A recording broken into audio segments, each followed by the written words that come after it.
நெற்றிக்கண் தியான மையத்தின் சார்பாக உங்கள் அனைவரையும் வருக வருக என வரவேற்கின்றேன். என்னுடைய சந்தோஷமான வணக்கத்தை தெரிவித்துக் கொள்கின்றேன். அஷ்டலக்ஷ்மி அப்படிங்கிற ஒரு கருத்து. அஷ்டலட்சுமினா என்ன? எல்லாருமே அஷ்டலட்சுமி அப்படின்னு சொல்கிறாங்க. அதுக்கான கோவில்களும் பல இடங்கள்லையும் இருந்துக்கிட்டு தான் இருக்குது. ஆனால் அந்த இருந்த இடங்களுக்கு நம்ம சென்று பார்க்குறோம், வணங்குறோம். ஆனால் அந்த அஷ்டம் அப்படின்னாவே 8 விதமாக சொல்லப்படுது. அதாவது மகாலட்சுமி அப்படின்னு சொல்லக்கூடியதாக சொல்லப்படுகிறது பக்தி மார்க்கத்தில். நம்மளுடைய ஒரு புரிதல், நம்மளுடைய அந்த தியானத்தினுடைய புரிதல் வழியாக நாம் அதை எப்படி நம்ம உணர போகிறோம், அதை பார்க்க போகிறோம். முக்கியமான விஷயங்களை நம்ம இன்னைக்கு பகிர்ந்துக்க போகிறோம். இந்த காணொலியை முழுமையாக பார்க்கணும். அஷ்டலட்சுமி அப்படின்னு சொல்கிறத நம்ம பார்க்குறோம். இப்போ அந்த அஷ்டம் அப்படின்னா 8 விதமாக சொல்லப்படுது. அந்த 8 விதமான விஷயங்களை ஒரே லட்சுமி பலவைகளாக இருக்குது.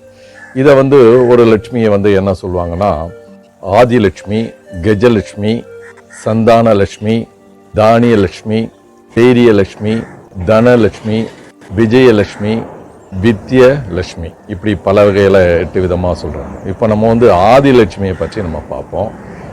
அதனுடைய பலன்களையும் நம்ம பார்க்கலாம்.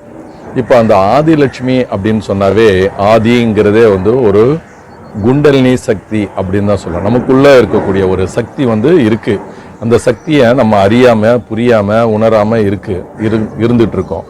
அந்த ஒரு புரிதல் என்னைக்கு நமக்கு ஏற்படுதோ அன்னைக்கு தான் நம்மளுடைய வாழ்க்கையில் அனைத்து செல்வங்களும் கிடைக்கும்.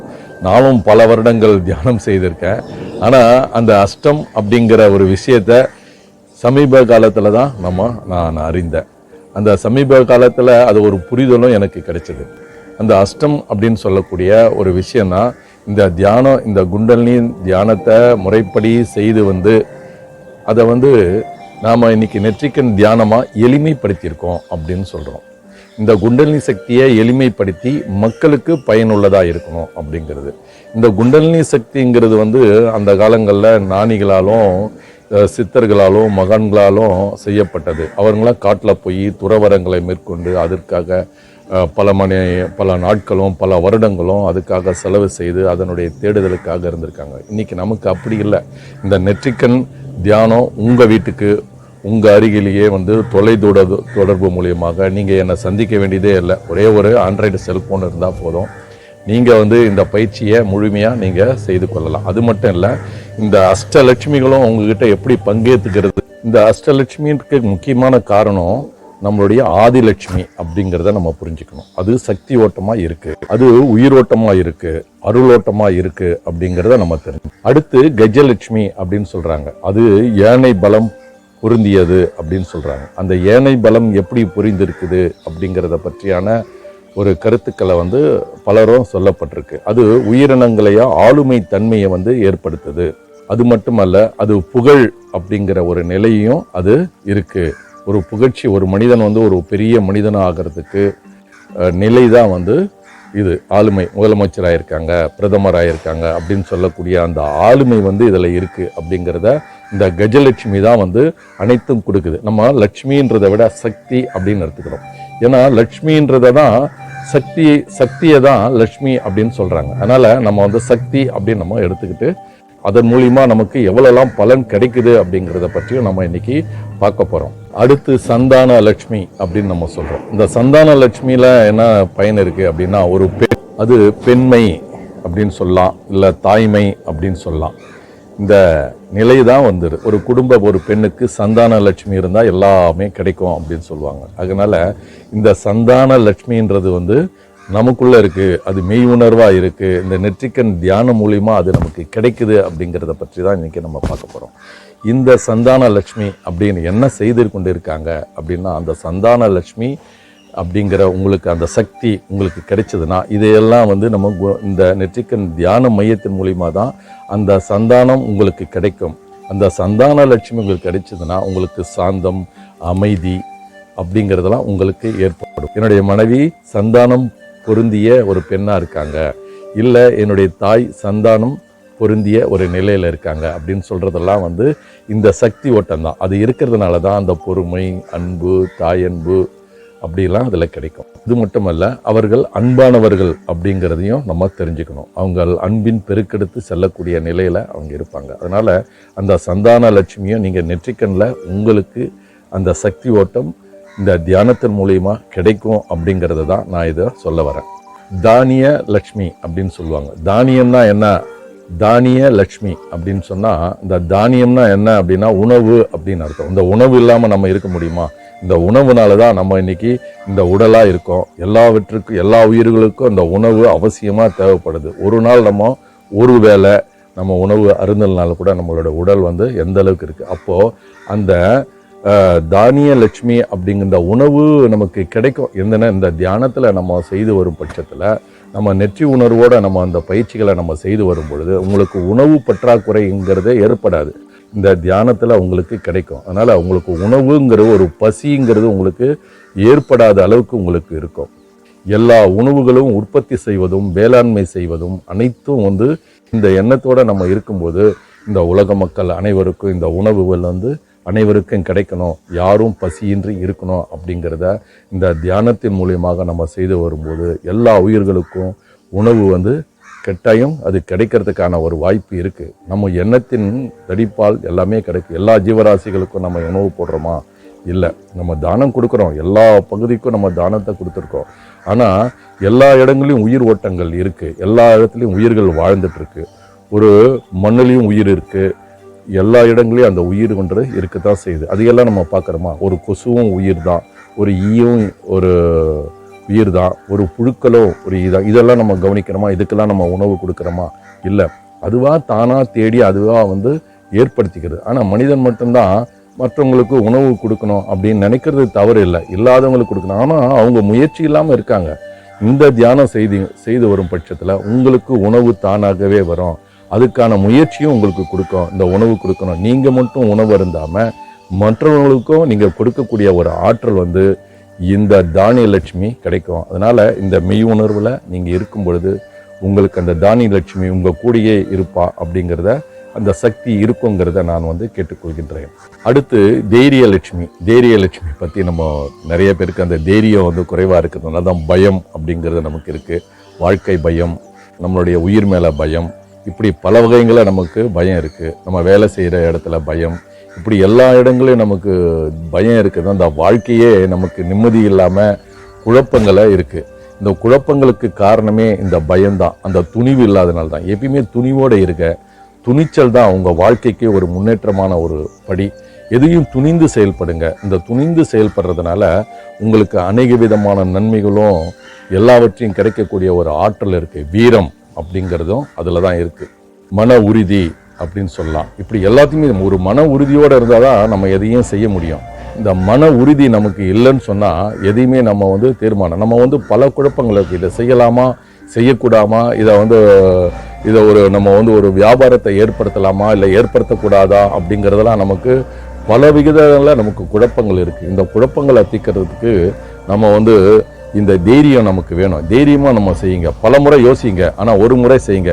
ஆனால் நீங்கள் மற்றவங்க சொல்கிறது, இவங்க சொல்கிறாங்க, அவங்க சொல்கிறாங்க, இப்படி சொல்கிறாங்க அப்படிங்கிறதெல்லாம் என்றைக்குமே நீங்கள் அது மாதிரி கேட்டு பழகும்போது கட்டாயமே உங்களால் அந்த முடிவு எடுக்க முடியாது. நீங்கள் தான் முடியணும். பல கருத்துக்களை கேளுங்க, பல ஆலோசனையை பெறுங்க. ஆனால் தீர்மானங்கள், உங்களை பற்றிய தீர்மானங்களை நீங்கள் தான் எடுங்க.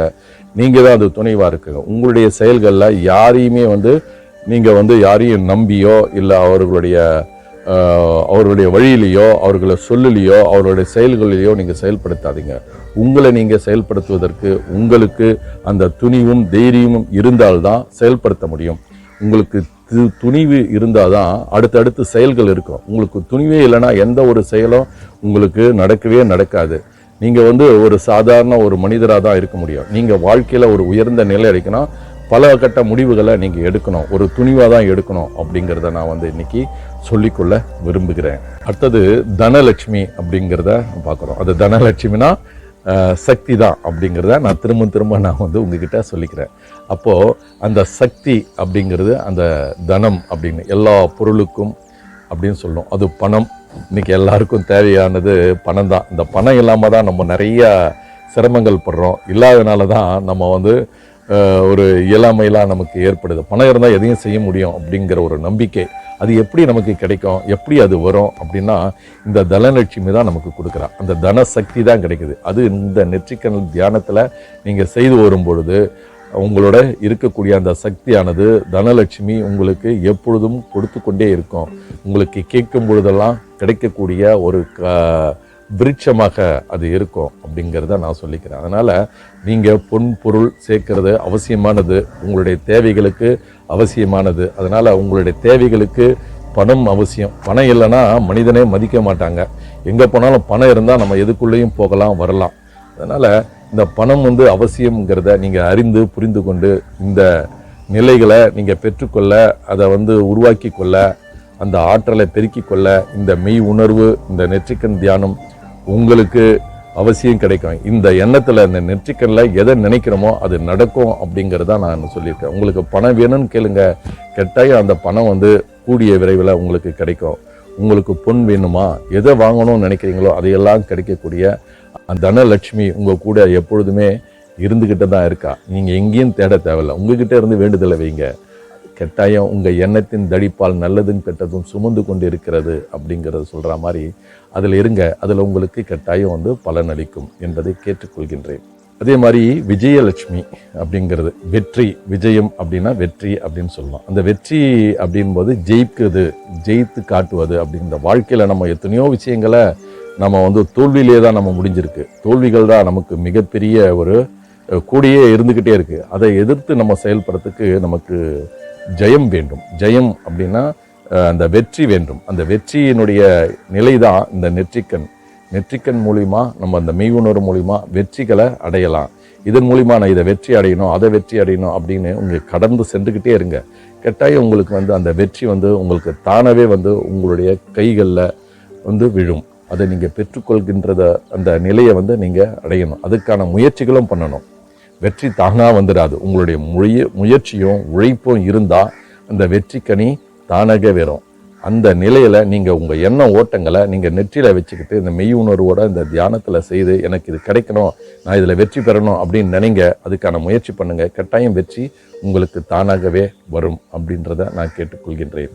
கல்வி லட்சுமினா திரும்ப அதுதான் சொல்கிறேன், சக்தி அப்படிங்கிற. அப்போது வித்திய லட்சுமி, வித்திய லட்சுமினா கல்வி அப்படின்னு. இது கல்விக்கெல்லாம் அதிபதியாக இருக்கக்கூடிய ஒரு லட்சுமி. படிப்பு, இந்த படிப்பு நமக்கு வரணும், அந்த கல்வி நமக்கு வரணும். இந்த கல்வி இருக்கிறதுனால தான் இன்னைக்கு பலரும் இந்த உலகத்தில் ஒரு உயர்ந்த நிலையை அடைஞ்சிருக்காங்க. அப்போ கல்வி நமக்கு அவசியமானது. அது எந்த கல்வியாக இருக்கலாம், அது தொழிற்கல்வியாக இருக்கலாம், இல்லை வியாபார கல்வியாக இருக்கலாம், இல்லை ஆன்மீக கல்வியாக இருக்கலாம். இப்படி பலவிதமான கல்விகள் நமக்கு அவசியம் தேவைப்படுகிறது. அதற்கான ஒரு ஆற்றலும் முயற்சியும் நீங்கள் செய்யணும். இந்த மெய் உணர்வில் இருந்துக்கிட்டு அந்த கல்வியை கற்றுக்கொள்ள, உங்களுடைய அந்த ஆற்றலை பயன்படுத்தி கொள்ள இந்த இந்த தியானம் உங்களுக்கு பயனளிக்கும். அதுக்கான முயற்சியும் பண்ணணும். நம்ம கல்வி கற்றுக்கணும்னா அதோடு முடியாது. இது இந்த கல்வியை கற்றுக்கொள்வதற்கு இது உங்களுக்கு உறுதுணை புரியக்கூடிய ஒரு சக்தி உங்களுக்குள்ளே இருக்குது. நீங்கள் எங்கேயோ ஒரு சக்தியை தேடி தேடி வணங்குவதை விட உங்களுக்கு இருக்கக்கூடிய அந்த அஷ்டலட்சுமின்னு சொல்லக்கூடிய அந்த சக்திகளை உங்களுக்குள்ளே உணர்ந்து புரிந்து நீங்கள் அதை வெற்றி பெறுவதற்காகவும், அதை கிடைப்பதற்காகவும், அதை அனுபவிப்பதற்காகவும், இந்த சமுதாயத்துக்கு பயன்படுத்துவதற்காகவும், உங்கள் குடும்ப நலனுக்காகவும், உங்கள் வாழ்க்கை நலனுக்காகவும் அனைத்தும் பெறக்கூடிய ஒரு சக்தி இதிலிருந்து தான் கிடைக்குது அப்படிங்கிறத நீங்கள் புரிந்து கொள்ள வேண்டும். உங்களுக்கு தைரியமும் தன்னம்பிக்கையும் மன மகிழ்ச்சியும் நிம்மதியும் அன்பும் நிறைவும் எல்லாமே கிடைக்கக்கூடிய ஒரே ஒரு இடம், அனைத்து வியாதிக்கும் ஒரே மருந்துன்னு சொல்கிற மாதிரி அனைத்து பிரச்சனைகளுக்கும் ஒரே தீர்வு இந்த நெற்றிக்கண் தியானம், இந்த மெய் உணர்வு. இதிலிருந்து உங்கள் எண்ணங்களை வலிமைப்படுத்தி கொள்ளுங்கள். மனம்ங்கிற ஆற்றலோடு நீங்கள் போகாதீங்க. மனம் உங்களை அதன் வழியாக செல்கின்ற போது உங்களை தவறான வழிக்கு உங்களை செல்லும். அதனால் உங்களுடைய எண்ணங்களை இந்த மெய் உணர்வில் நெற்றிக்கண்ணில் வைத்து நீங்கள் அனுபவிக்க கற்றுக்கொள்ளுங்கள். அதனால் உங்களுக்கு அநேகதவன நன்மைகளும் உங்களுக்கு தேடி வரும். தியானம் 48 நாள் தொடர்ந்து நீங்கள் எது வேண்டுமோ அதை ஒன்றை மட்டுமே தேர்ந்தெடுத்து கொண்டு நீங்கள் அதை சிறப்பாக முயற்சித்து அதன் வழியாக நீங்கள் தியானம் செய்து வருகின்ற பொழுது உங்களுக்கு கட்டாயம் அந்த நிலை உங்களுக்கு கிடைக்கும், உங்கள் தேவைகளை கிடைக்கும் என்பதை கூறிக்கொண்டு வாருங்கள், நெற்றிக்கண் தியான மையத்தை முழுமையான முறையான பயிற்சிகளை பெற்றுக்கொள்ளுங்கள். சந்தோஷம் சந்தோஷம் சந்தோஷம்.